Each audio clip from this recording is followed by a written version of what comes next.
नमस्कार, स्वागत है आपका हमारी खास पेशकश महंगाई की आफत मिलेगी राहत। दुनिया भर में महंगाई बढ़ती जा रही है, चाहे वो एग्री कमोडिटी की हो या नॉन एग्री कमोडिटी की। खाने पीने की महंगाई तो हर देश के सरकार के लिए एक मुश्किल खड़ी करती जा रही है, लेकिन अब इस खाने पीने की बढ़ती महंगाई के बीच अब कुछ राहत की भी खबर आनी शुरू हो चुकी है। एक तरफ जहां कई अनाजों के रिकॉर्ड उत्पादन का घरेलू बाजार में अनुमान है, तो खाने के तेल की महंगाई से राहत की उम्मीद बढ़ गई है। इंडोनेशिया के पाम तेल एक्सपोर्ट बैन का फैसला वापस लेने के ऐलान से आने वाले समय में अब खाने के तेल की कीमतों में नरमी की उम्मीद लग रही है। साथ ही गेहूं एक्सपोर्ट पर पाबंदी से घरेलू बाजार में अब कीमतों में गिरावट भी आनी शुरू हो चुकी है। लेकिन क्या इन कदमों के बाद अब राहत ग्राउंड पर मिल पाएगी? आफत बन चुकी महंगाई से आने वाले समय में राहत की उम्मीद करें, तमाम पहलुओं पर चर्चा करेंगे। हमारे साथ कुछ खास मेहमान भी हैं। जाने माने एग्री इकोनॉमिस्ट विजय सरदाना जी हैं, Indian vegetable oil producers association के प्रेसिडेंट सुधाकर देसाई जी हैं, साथ ही स्टेवन.com के दीपेन शाह है, जिनसे हम एग्री कमोडिटी की चाल के बारे में जानेंगे कि एग्री कमोडिटी में आगे किस तरह की चाल रह सकती है। चलिए सबसे पहले बात करते हैं खाने की तेल की, क्योंकि खाने के तेल को लेकर जिस तरह की खबर इंडोनेशिया से आ रही है, एक्सपोर्ट बैन वापस लेने का ऐलान कर दिया गया है, उसका कितना असर हो गया, ग्राउंड पर वाकई क्या दाम कम होंगे? सुधाकर जी, सबसे पहले सर आपसे ही जानना चाहेंगे, क्या अगर इंडोनेशिया के इस फैसले से क्या ग्लोबल मार्केट में और इंडिया में इतनी सप्लाई बढ़ेगी कि पाम तेल के दाम आने वाले हफ्तों में कम होंगे? Okay, thank you.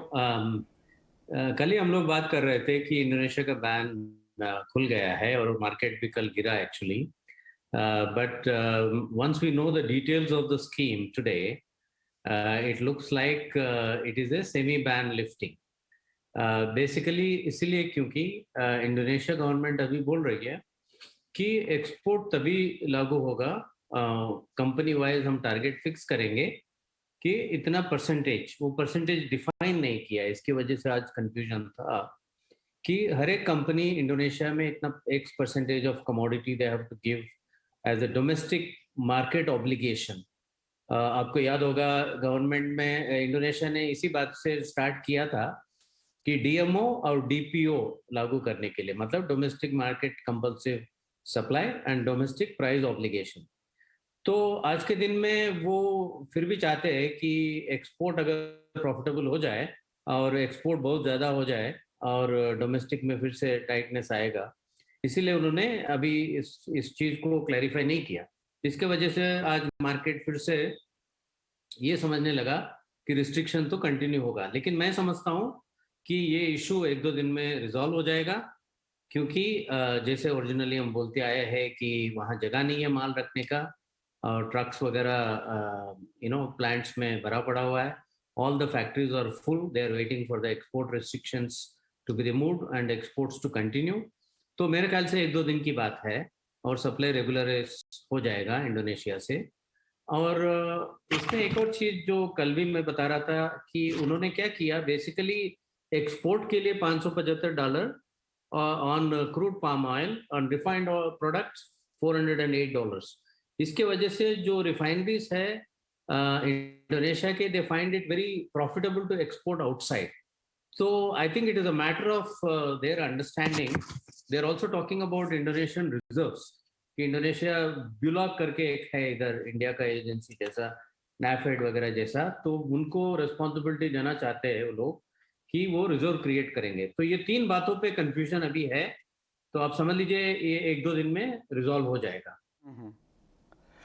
चलिए, तो ये तो खाने के तेल की बात, खास करके पाम तेल को लेकर बात हुई कि एक्सपोर्ट वहाँ पर पाबंदी हटाने का ऐलान कर दिया गया है। अब देखते हैं आगे किस तरह से दाम सप्लाई बढ़ती है, उसके बाद क्या स्थिति ग्राउंड पर होती है।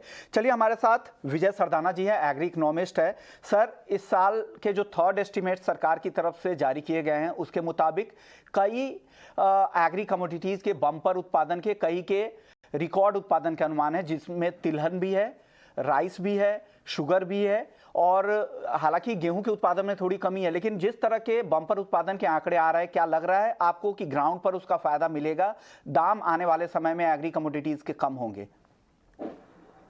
देखिए, इंपॉर्टेंट चीज ये है कि जिन बम्पर क्रॉप्स की हम बात कर रहे हैं उनका पाइपलाइन में और वेयर हाउसिंग में स्टॉक लेवल क्या है। ये बात सही है कि वीट के बारे में भी हमने कहा था कि बम्पर क्रॉप आने वाली है, लेकिन आज स्थिति ये है कि जिस तरह से क्लाइमेट चेंज इफेक्ट है, एक्सेसिव हीट है, अब जब तक हार्वेस्टिंग होके मटेरियल मंडी में या गोडाउन्स में नहीं पहुंच जाता, तब तक किसी भी तरह का स्पेकुलेशन डेंजरस होगा। तो हमें जो भी नॉर्मल टाइम पे जो हम यील्ड एस्टिमेट करते हैं, हमें उसमें करीब 5-7% डिस्काउंट करके ही अपनी प्लानिंग करनी चाहिए, क्योंकि जो एक्सेसिव हीट है, इसका असर हर क्रॉप पे आएगा। ऐसा नहीं है कि बाकी जगह पे ना आए। तो मेरा ये कहना है कि नॉर्मल सिचुएशन जो फर्स्ट फोरकास्ट हुआ था, उसमें 5-7% फैक्टर इन करके हमें प्लान करना चाहिए, ताकि इमरजेंसी सिचुएशन क्रिएट ना हो। ओके। अब सुधाकर जी, तिलहन उत्पादन भी इस साल देश में रिकॉर्ड हो सकता है, ऐसा सरकार की तरफ से अनुमान लगाया जा रहा है। क्या लग रहा है, क्या इससे इंपोर्ट बिल कम करने में मदद मिलेगी, या यहाँ भी सप्लाई साइड की दिक्कत इंटरनेशनल मार्केट में है और रिजर्व उतना नहीं है, तो हो सकता है कि उतना असर ना हो, उतने भाव कम नहीं हो? क्या लग रहा है आपको? नहीं, इतना कोई मतलब इंटरनेशनल टाइटनेस बहुत दिन रहेगा ऐसा नहीं है, क्योंकि प्रोडक्शन साइकिल देखते हुए अगस्त सितंबर के बाद Indonesia and Malaysia carry out stocks जो है वो बढ़ने वाले हैं। तो ये जो, और तब तक हो सकता है कि यूक्रेन से भी सप्लाईज रेगुलराइज हो जाए। अभी रशियन ऑयल 70-80,000 टन सन ऑयल का भी सप्लाई चेन बन सकता है। So between between Argentina and Russia थोड़ा नॉर्मलाइज हो जाएगा सनफ्लावर ऑयल। एंड जैसे मैंने बताया, पाम ऑयल सप्लाई अगस्त से बढ़ेंगे। डोमेस्टिक की क्रॉप जैसे बताया था पहले भी कि रेपसीड और सोयाबीन क्रॉप करीब करीब 20-23% का इंक्रीज हो गया already. So with oil seed mission announce अगर होता है, अगर अगर वो पार्शियली भी इम्प्लीमेंट होता है, आज के दिन में अपॉर्चुनिटी यह है कि प्राइजेस जो ट्रिगर किया है कि from other crops, I think oil seed will be more profitable. So हम समझते हैं कि assuming normal monsoon, the coming kharif, I think our domestic crops will continue to grow. और इंडोनेशिया के बैन के बाद और एक चीज ये हो गया कि एक और रास्ता खुल गया, that is palm oil from Thailand. So that is also coming at the rate of nearly 100,000 tons. So I think barring August onwards, both as a consequence of good domestic crops and easing out of the palm supplies and some normalcy in sunflower oil supplies, I don't think the current tight situation will continue for a long time. After August, definitely we can see trend reversal in oilseed prices and thereby much better prices to the consumer. जो tightness है ये जून जुलाई तक चलेगा थोड़ा। Okay, मतलब जून जुलाई तक तेजी की उम्मीद लग रही है, उसके बाद से वहाँ नरमी की उम्मीद कर रहे हैं आप। भाव को बहुत अच्छे से अच्छी समझ रखते हैं दीपेन जी। दीपेन, आपको क्या लग रहा है, क्या आने वाले समय में आपको लग रहा है कि खाने के तेल के दाम घटने वाले हैं घरेलू बाजार में?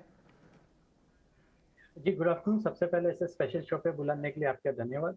काफ़ी अच्छा लगता है दर्शक से बात करके और आपसे भी बात करके।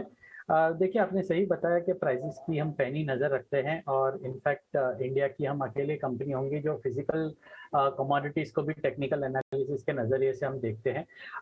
अगर जैसे आपने बताया राइटली कि कुकिंग ऑयल के प्राइसेस पे थोड़ा डाउनवर्ड प्रेशर हमें देखने मिल सकता है, बिकॉज प्राइसेस पिछले 2 साल से कंटिन्यूस तेजी के माहौल में रहे हैं। एक इनफैक्ट शेयर बाजार की बात करें तो बुल रन में रहे हैं। लेकिन देखना ये होगा कि मानसून कैसे होता है और हम सीजन में भी एंटर करेंगे, जिस समय हिस्टोरिकली काफ़ी अच्छी डिमांड होती है कुकिंग ऑयल की। तो अगर सप्लाई जारी रही, अनइंटरप्टेड रही, जैसा अभी लग रहा है कि बैन खुल गया है मलेशिया की तरफ से, तो प्राइसेस में थोड़ा प्रेशर रह सकता है। लेकिन अगर सप्लाई के कंस्ट्रेंट कहीं से भी आते हैं तो प्राइसेस में हम फिर से एक अपवर्ड रिवीजन देख सकते हैं और उसके साथ साथ टेक्निकली भी हम थोड़ी और पॉजिटिविटी एक्सपेक्ट कर सकते हैं। ओके, चलिए।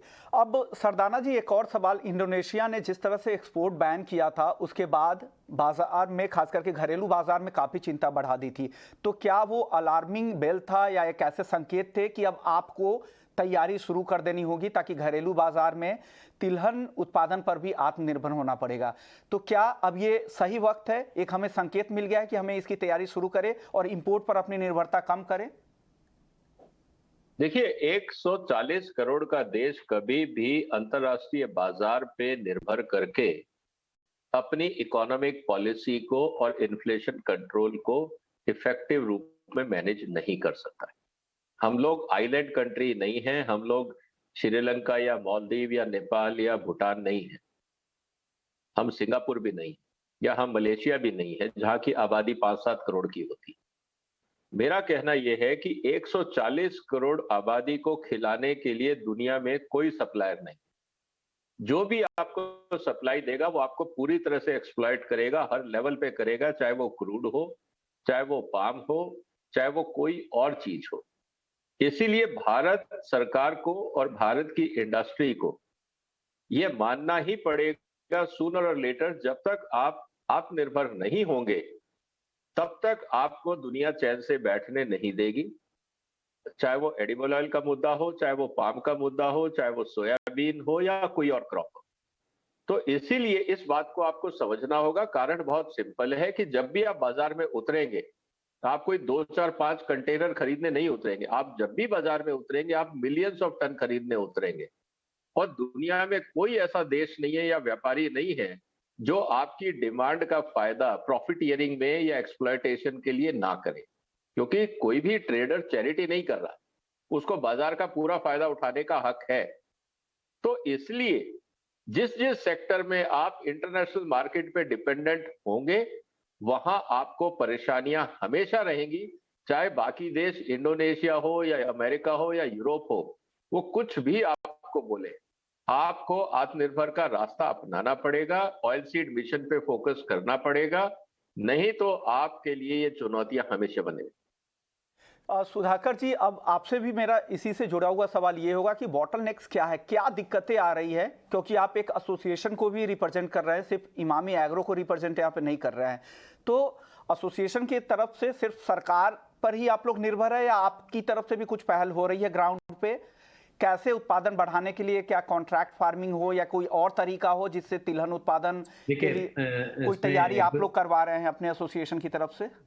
तो हमारा स्पेसिफिक डिमांड जो हमने प्लान आउट करके दिया है टुवर्ड सेल्फ सफिशिएंसी करके जो प्लान दिया है, as on behalf of IVPA we had asked for budget allocation of I think रफली अबाउट 20,000 करोड़ इन 3 years।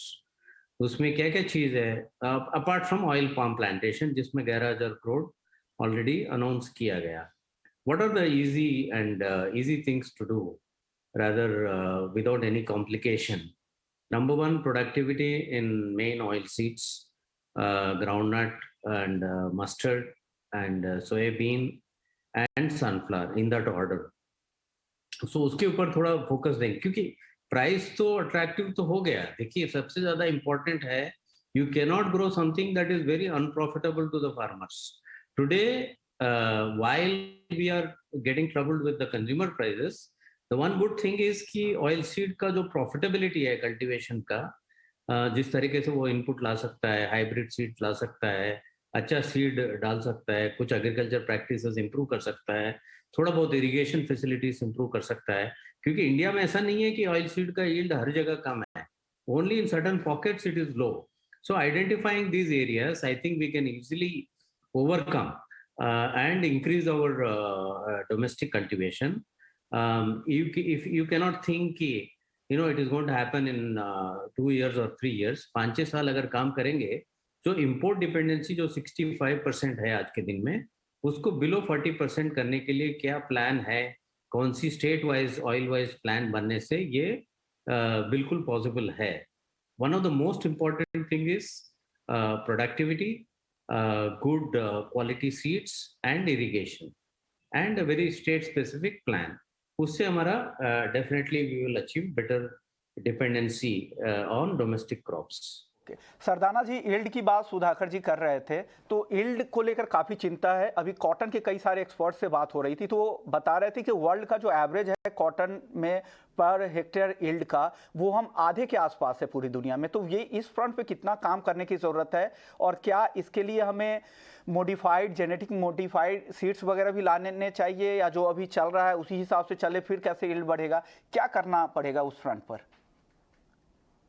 देखिए ऐसा है कि 2 लेवल पे काम करने की जरूरत है। एक तो डेफिनेटली टेक्नोलॉजी ट्रांसफर की जरूरत है, दूसरा एक्सटेंशन सर्विसेज की जरूरत है। एक्सटेंशन मतलब जिस तरह से मेरा ये कहना है जितनी हमारी ऑयल मिल्स हैं, जो प्रोसेसर्स हैं, वो अपने आसपास अगर गांवों को अडॉप्ट करके वहां पे एक्सटेंशन सर्विसेज करती हैं और टेक्नोलॉजी ट्रांसफर जो भी अभी हमारे पास अवेलेबल है एग्रीकल्चर यूनिवर्सिटीज के साथ, अगर वो उसको देना शुरू करती हैं तो आपको इमीडिएटली कमिंग सीजन में उसका पॉजिटिव इफेक्ट दिखेगा।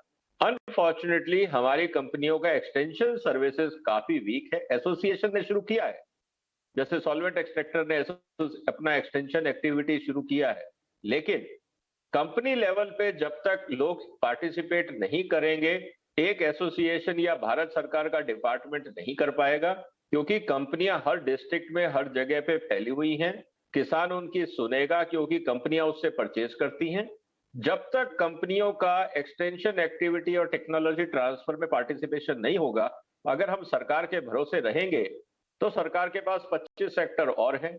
हम किससे कब की प्रायोरिटी की उम्मीद करें मुझे समझ में नहीं आता है, लेकिन मुझे लगता है कि कंपनियों का फायदा होगा जब यील्ड बढ़ेगा, क्योंकि डिमांड हमेशा रहेगी। तो कंपनियों को अपने बिजनेस मॉडल में एक्सटेंशन सर्विसेज को इंक्लूड करना चाहिए, ताकि उनके कैचमेंट एरिया में रॉ मटेरियल प्रोडक्शन बढ़े, जिससे उनकी प्रोसेसिंग कैपेसिटी एक्स्ट्रा यूज होगी और प्रॉफिटेबल भी रहेगा। लेकिन अभी ये सोच आने में टाइम है। अब जितना जल्दी आए हमारी कंपनियों के मैनेजमेंट के पास, उतना देश का और उनका भला होगा। ओके, चलिए अब कुछ प्रोडक्शन के नंबर आपको बता दें, जो ग्रेन प्रोडक्शन के जो नंबर आए हैं। हालांकि व्हीट को लेकर, जो गेहूं के उत्पादन को लेकर है, जो पुराना अनुमान था, दूसरा अनुमान, वो 4.5% कम कर दिया गया है। उस फ्रंट पे थोड़ी चिंता ज़रूर है। लेकिन अगर राइस की बात करें या फिर शुगर गन्ने की बात करें या फिर तिलहन की, इस फ्रंट पर अच्छी खबर आ रही है। ऐसे में दीपेन जी, क्या लग रहा है आपको? लग रहा है कि आने वाले समय में कुछ कमोडिटीज के दामों में नरमी आएगी, लेकिन गेहूं के कीमतों में आपको लग रहा है कि नरमी नहीं आने वाली अभी? देखिए, गेहूं की कीमतों में एक्सपेक्टेड है थोड़ी नरमी, बिकॉज प्राइसेस हमने देखे हैं कि लगभग ऑल टाइम हाई के आसपास है। खास करके जो सेंटिमेंट रशिया और यूक्रेन के वॉर का है, उसी की वजह से हमने देखा है कि काफी अच्छा शूटअप हुआ है। लेकिन हमारा मानना ऐसा है कि आगे वाले समय में बारिश के बाद कम से कम आपको थोड़ी प्राइसेस में डाउनवर्ड प्रेशर देखने मिल सकता है। और ना सिर्फ गेहूं, हम थोड़ी बाकी पल्सेस में भी एक्सपेक्ट करें कि प्राइसेस थोड़े नीचे की तरफ आ सकते हैं। लेकिन ट्रेजेक्टरी की अगर बात करें तो ऐसा लग रहा है कि सेक्युलर अपट्रेंड ही है, और अगले 1 से 2 साल और भी तेजी के माहौल में ही ये सभी क्रॉप्स और कमोडिटीज रह सकती है। राइस को लेकर क्या आपका आउटलुक है? राइस पर क्या लग रहा है? क्योंकि राइस के बम्पर उत्पादन का अनुमान है यहाँ पर, एक्सपोर्ट भी यहाँ से ठीक ठाक हो रहा है। क्या लग रहा है राइस के प्राइस किस तरफ जाएंगे यहाँ से? ध्यान देंगे तो पिछले 6 महीने में हमने देखे कि 6 महीने से 8 महीने में कि बासमती राइस के प्राइसेस में काफी अच्छा उछाल आ चुका है, जो जनरली होता नहीं है। राइसेस के प्राइसेस काफी स्टैग्नेंट रहते हैं और बहुत ही कम प्रॉफिट मार्जिन पे काम होता है। लेकिन आप देखेंगे कि बासमती राइस में भी 6 से 8 महीने में काफी अच्छा ट्रेजेक्टरी रही है प्राइसेस में अपवर्ड की तरफ, और ऐसा एक्सपेक्टेशन है कि ये कंसल्टेशन के बाद फिर से एक अच्छा सा अपमूव आ सकता है। तो डिस्पाइट द फैक्ट कि काफी अच्छी क्रॉप की एक्सपेक्टेंसी है, लेकिन ऐसा हम मान सकते हैं कि सीजन में के प्राइसेस थोड़े और ऊपर की तरफ जा सकते हैं।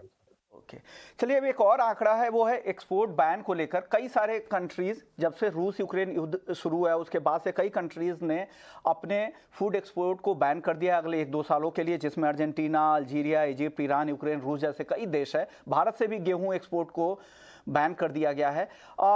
सरदाना जी, जिस तरह से एक्सपोर्ट बैन अचानक से फैसला लिया गया, उससे 1-2 दिन पहले तक हम देख रहे थे कि यहाँ से डेलीगेट्स जा रहे थे एक्सपोर्ट ऑर्डर के लिए यहाँ पे, लेकिन अचानक से इस तरह के फैसले से काफ़ी अफरा तफरी का माहौल हो गया था पोर्ट पे, कांडला पोर्ट हो या फिर इससे। तो इस तरह की पॉलिसी अनसर्टेनिटी से कितनी दिक्कत होती है? आपको लग रहा है ये पॉलिसी में थोड़ी सी और क्लैरिटी आने की ज़रूरत है?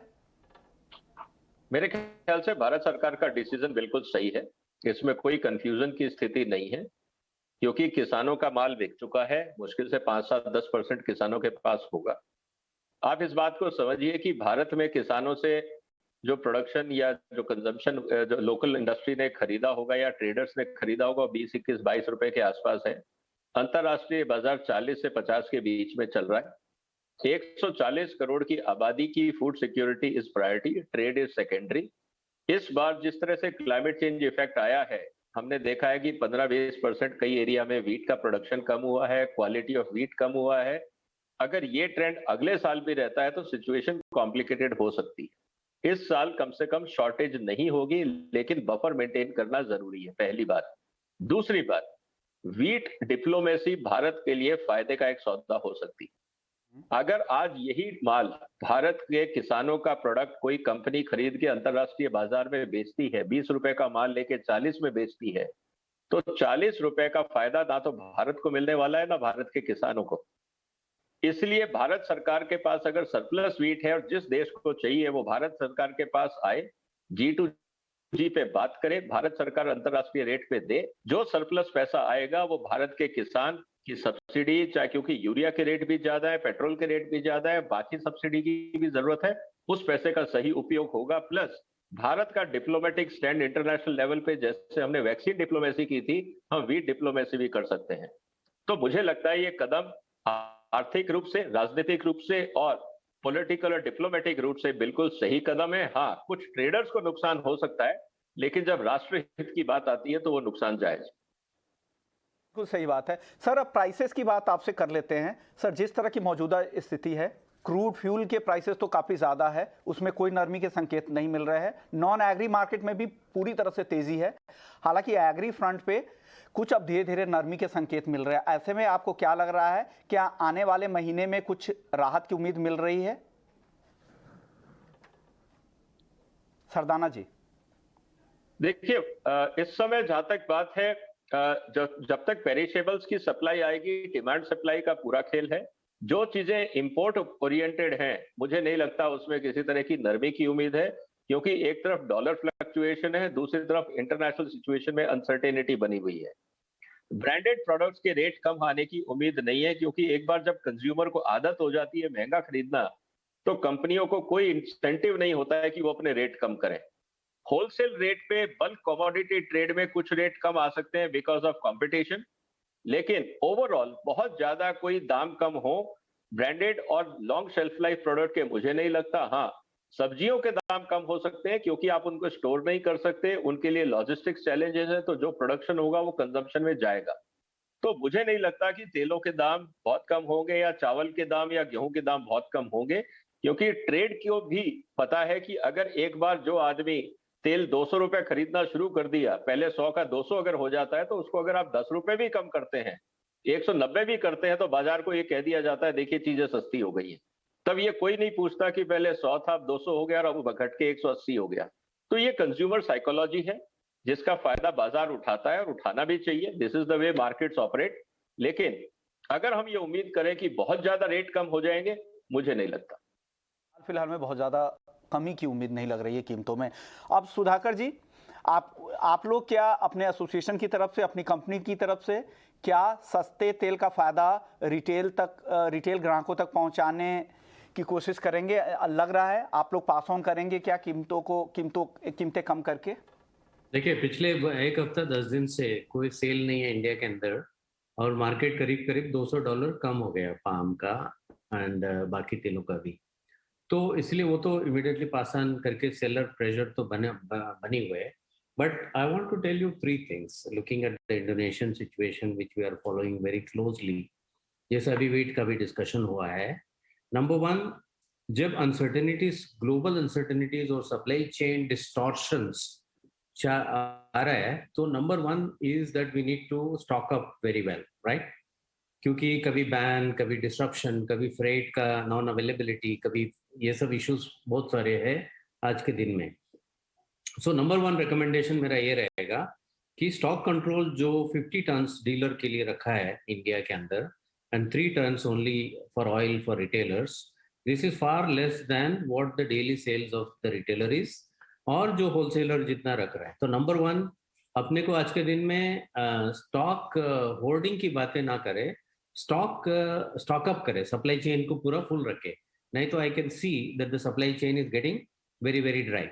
Second recommendation towards improved strategically speaking, I think Indonesia क्योंकि एक्सपोर्ट में काफी सब्सिडी दे रहा है फिनिश गुड्स में, so Indian policy should be to widen the difference of duty between crude and refined to create a level playing. Number 3, जो आप बात कर रहे थे कॉर्पोरेट फार्मिंग वगैरह, तो प्लांटेशन में जैसे पाम प्लांटेशन का जो ऑयल पाम का मिशन है और any other, I think we should start declaring this as a plantation crop.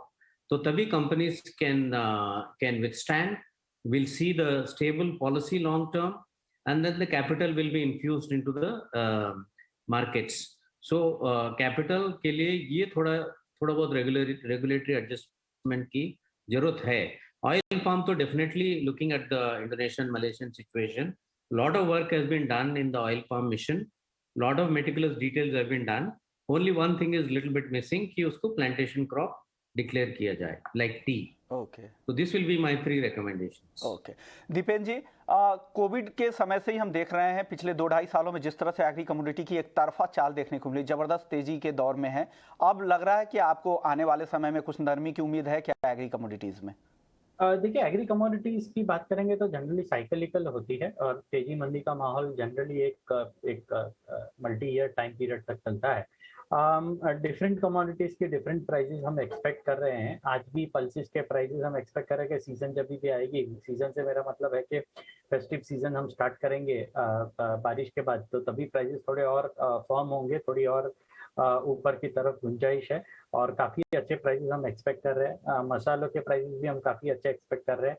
हाँ, खाने के तेलों में थोड़ा सा प्रेशर आपको देखने मिल सकता है बिकॉज इम्पोर्टेड है और इंटरनेशनल मार्केट्स के माहौल पे रहेंगे, लेकिन मोटा मोटी हम एक्सपेक्ट कर रहे हैं कि एग्री कमोडिटीज के प्राइसेस ऊपर की तरफ ही रहेंगे. यानी बहुत ज़्यादा कुल मिला के यही है कि बहुत ज़्यादा नरमी की उम्मीद यहाँ से भी एग्री कमोडिटी में नहीं लग रही. जिस तरह के इंटरनेशनल हालात है, लेबर कॉस्ट ज़्यादा है, फ्रेट कॉस्ट पूरी तरह से ज़्यादा हो गए हैं, फर्टिलाइज़र कॉस्ट ज़्यादा है और इस तरह के रूस और यूक्रेन में जिस तरह से युद्ध है तो सप्लाई साइड की दिक्कत तो है ही. तो तमाम मुद्दों से ये निकल के आ रहा है कि बहुत ज़्यादा महंगाई से आपको आने वाले समय में राहत की उम्मीद नहीं लग रही है. शुक्रिया सरदाना जी आपका, सुधाकर जी आपका और दीपेन आपका. आप लोगों ने वक्त निकाला इस खास शो को और भी खास बना दिया.